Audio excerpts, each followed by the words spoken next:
こんにちは、ケイスケです。今僕はロックのサンジェルマン・デ・プレに来ています。実はまたラクレットのサンドイッチを食べようと思って向かっていたのですが、遠くから見えたこの風船が気になってつい来てしまいました。それにしてもいろいろなデコレーションを思いつきますよね。ちょうどこの先に有名なサン・シュルピス教会があるので、そこまで行ってみようと思います。教会が見えてきました。今気温は6度ですが、湿度が高いせいかあまり寒くありません。さっき遠くに見えていたエッフェル塔のてっぺんは霧で見えなくなっていました。携帯の湿度計では 95% になっています。とりあえず広場の方に渡りますね。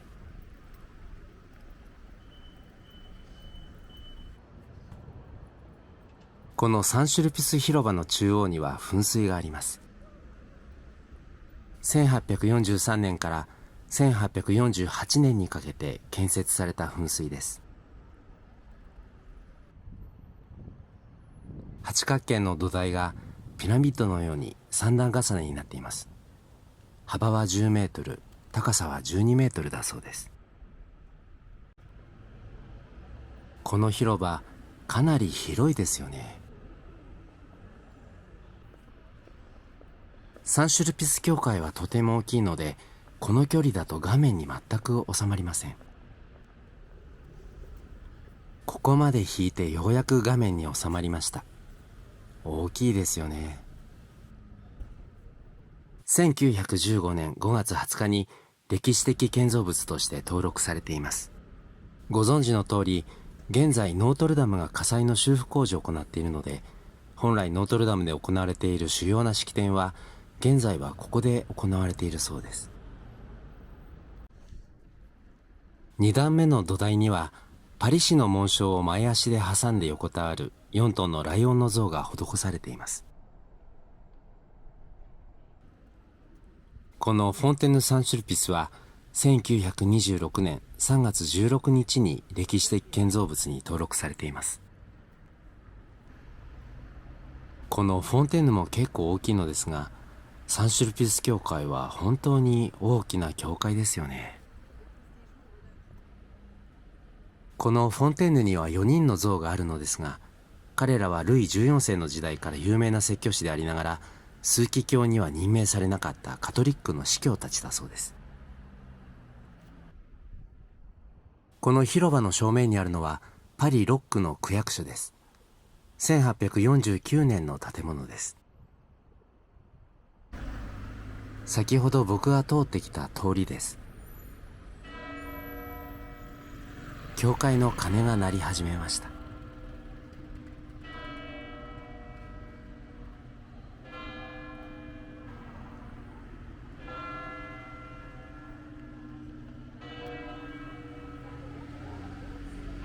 左側の塔の高さは73メートル、右側の塔は68メートルちょっとと左右非対称になっているのが特徴です。ここ最近はいつもこんな天候で青空を見ていません。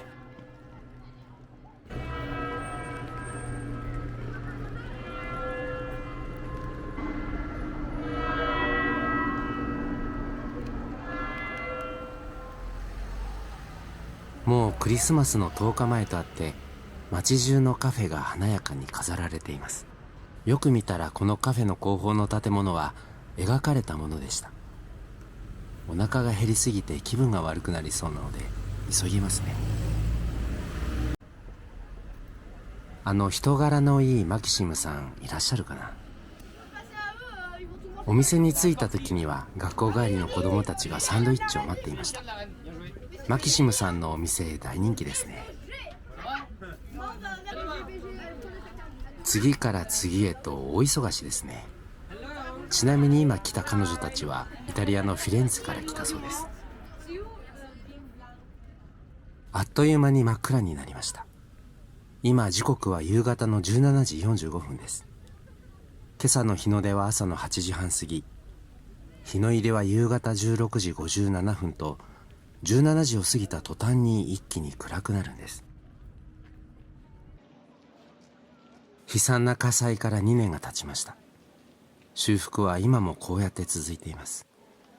先週12月9日木曜日の早朝、CNPA と呼ばれる国家遺産建築委員会はパリ教区が作成した内部の改修プログラムについて審議したようです。CNPA は歴史的建造物を管理するフランスの国家委員会です。先ほどのサンシュルピス教会と同じように、ノートルダムは高さがあるので、あまり近くに寄りすぎると画面に収まりません。今日も大勢の人々が訪れています。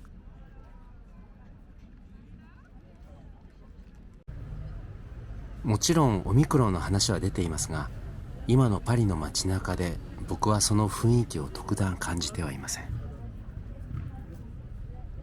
これを慣れと言っていいのか分かりませんが、僕から見ると人々には去年のような恐怖感はなく、平然と普段の生活が行われているように見えます。実はこの先の広場で小さなマルシェ・ドゥ・ノエルが開催されているということなので、そこに行ってみようと思っています。こうして向こう側にノートルダムの側面が見える広場です。一時は閑散としていたこの川沿いの道路も交通量が以前のようになっています。この広場、そこまで広くはないんですが、人々がどんどん入ってますよね。この小さなマルシェ・ドゥ・ノエルは12月26日まで開催されています。じゃあ行きましょうか。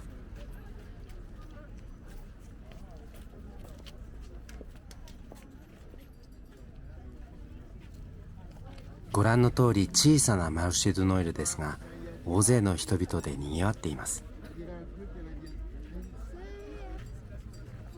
この1928年に作られたロネ・ヴィヴィアーニ広場の名前は初代労働大臣に由来しているそうです。そういえばここのクリスマスマーケットで販売されているものは全てがフランスで作られたものだそうです。このマルシェ・ドゥ・ノエルはパリで最も魅力的なクリスマスマーケットにも選出されています。広場の中には小さいながら30以上のお店が連なっています。入場者はマスクの着用が義務になっています。手作りの洋服屋さんに、あと帽子屋さん、石鹸屋さん、フランスといえば定番のチーズ屋さん、それに生ハム屋さん。今更ですけど、フランスはやっぱり食が豊かですよね。一角にちょっと面白いものを見つけました。これ何なんでしょうね。18時15分とボードに記してあります。一見家具にも見えたんですが、何かの機械でしょうか。この絵柄や色彩、なんとなく少しアジアチックに感じませんか。美味しそうなドライフルーツのお店です。これ美味しそうですよね。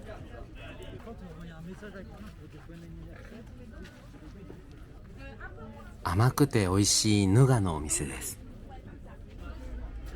ここバンショーのお店かなと思ったら野菜スープのお店でした。こうやって英語でも表記してありますよね。ここのエリアはパリの中でも特に外国人観光客が多いエリアです。かぼちゃスープのいい香りがします。温かいスープとあってお客さんが続きます。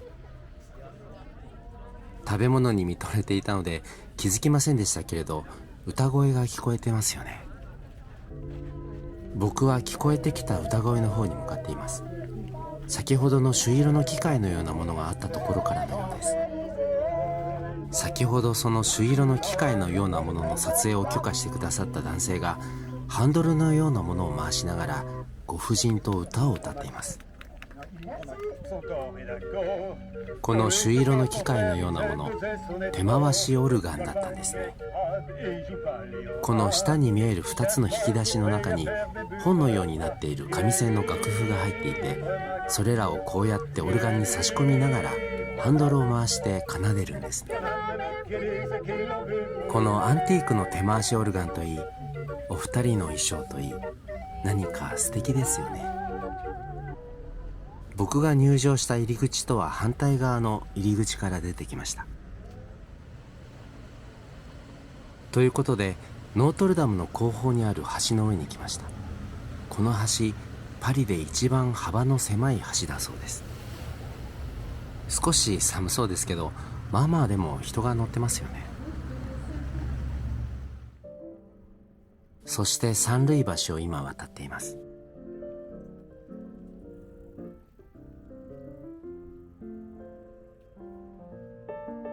向こう正面に見えるのはパリの市庁舎、オテル・ドゥ・ヴィルです。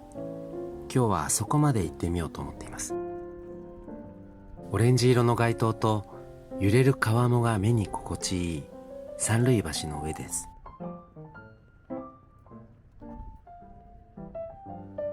以前ショコラショーを飲んだカフェのテラスは今日も人で賑わっています。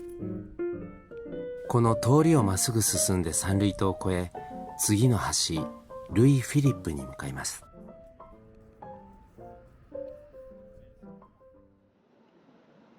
ルイ・フィリップ橋までやってきました。向こう側に見える橋ポンマリは1887年2月10日に歴史的建造物に指定されています。このカフェを越えたら左に曲がってオテル・ドゥ・ヴィルの後方側から正面に向かっていこうと思っています。夜のサパン・ドゥ・ノエルは綺麗ですよね。サパンはモミの木を、ノエルはクリスマスを意味します。オテル・ドゥ・ヴィルの真裏に位置するサン・ジェグヴェ・サン・プロテ教会です。建設は1494年に始まり、約150年の歳月を経て行われたそうです。1862年に歴史的建造物に登録されています。じゃあ行きましょうか。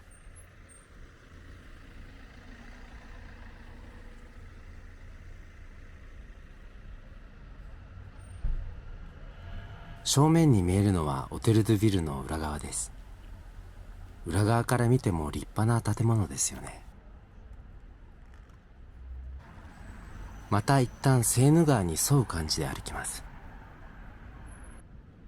本当はルイ・フィリップの橋を越えたらそのまま川沿いを歩けばよかったんですけど、さっきの教会をお見せしたかったので遠回りしたんです。ということでオテル・ドゥ・ヴィルの正面までやってきました。本物の雪では作られていませんけど、こんな滑り台が出ているんですね。そういえばパリって雪は積もるどころかめったに降らないんですよね。パリの天気の記録を見たら1946年の3月初めに観測された積雪40センチが最高のようです。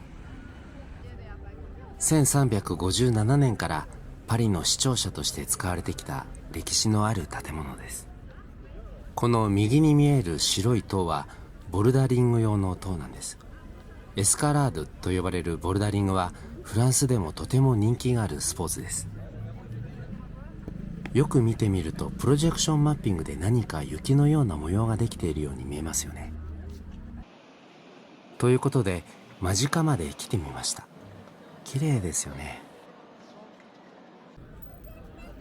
広場にはちょっとした食べ物屋さんと小物屋さんなど6つのシャレと呼ばれる小屋のお店が出ています。ここで販売されている商品はフランス語でファブリケ・ア・パリとパリ製であることを示したラベルがついています。お店の前にはタルチフレットや板書を求める人々が並んでいます。オリンピックパリ大会は2024年7月26日から8月11日までの17日間にわたって開催される予定です。すでにニュースをご覧になられた方もいらっしゃるかと思いますけど、先日2024年オリンピックパリ大会組織委員会の理事会は、夏季オリンピック史上初めてスタジアム以外で行われる開会式を承認しました。206カ国、総勢200人以上の選手たちが、なんとセーヌ川のオステルリッツ橋からイエナ橋までの約 6km を160隻のボートに乗ってパレードするという前例のない開会式です。開会式は60万人の観客を動員し、3時間15分で終了する予定だそうです。オリンピックパリ大会の組織委員会が未来のセレモニーのビジュアルを公開することによって、その詳細を明らかにしています。この概要欄にセーヌ川での開会式のイメージ画像のアドレスを載せておきますので、興味がある方はどうぞご覧くださいね。クリスマスカラーのイルミネーションが施されているデパートのベーアシュヴェーも色が映えて綺麗ですよね。この2階建てのメリーゴーランドは毎日午前11時から午後9時まで無料で一般公開されているようです。視聴者前の小さなクリスマスマーケットはメリーゴーランドの開店が止まる夜9時まで営業しています。それまであと約2時間、まだまだたくさんの人が来場しそうなマルシェ・ドゥ・ノエルです。この市庁舎は1000年近くこうしてパリの人々を見てきたのかと想像すると、とてもロマンがありますよね。と同時に人間の命の儚さも感じます。されば永大なることを思い起こすべしですね。ということで、明日もいい日になるといいですよね。それではまた。